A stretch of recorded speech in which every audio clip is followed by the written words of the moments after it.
This is the Bandai Movie Monster Series Biollante. This figure was released alongside Kiryu, heavily arms type, during the 2018 Movie Monster Series wave. Is this guy worth adding to your collection? Spoiler alert, it is. So let's start with detail and sculpt.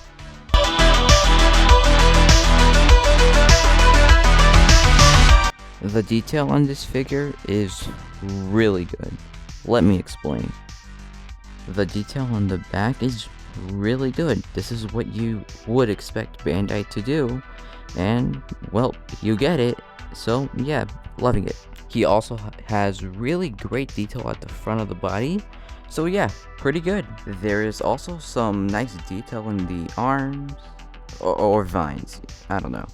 And the head detail, the sculpt looks great and very accurate.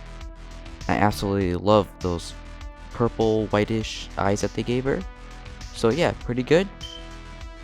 And for the mouth, I absolutely love the details that they did to it with the teeth and the tongue, which is another really good thing.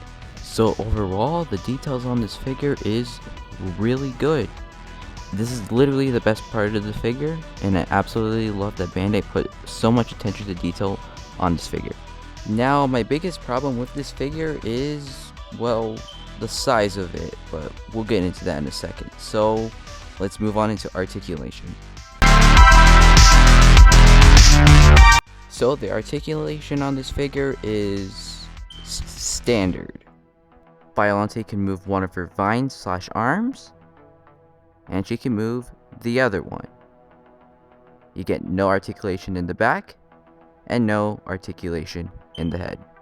So while I would love a swivel at the head, I'm perfectly fine with what Biollante actually has. So let's move on into price and scale. Oh boy. This is Biollante next to the 1991 Bandai Movie Monster Series Godzilla. Here she is next to your Bandai Movie Monster Series King Ghidorah 1991. Here she is next to the 2021 Kong Movie Monster Series. And finally, here she is next to the Bandai Movie Monster Series Mogira.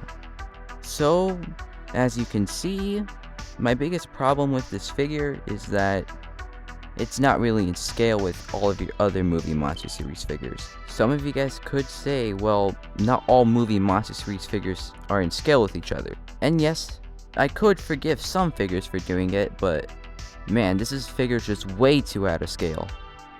So personally, I would want this figure to be a little bit bigger, but I find the problems with this figure more of an annoyance than an actual problem with it. You're going to find this Biollante for around $20 to $30 in the US. In fact, I'll link him down in Amazon below so you can actually pick this guy up, which I highly recommend. So, let's move on to the final scores. So, overall, I'm going to give this figure a solid 4 out of 5 stars. This would have been an easy 5 out of 5 if it was a little bit larger in scale. Personally, I probably would have paid $20 more just to get it a little bit bigger. So, this is a great figure, and I definitely recommend it for anyone that's looking for a good Biollante figure.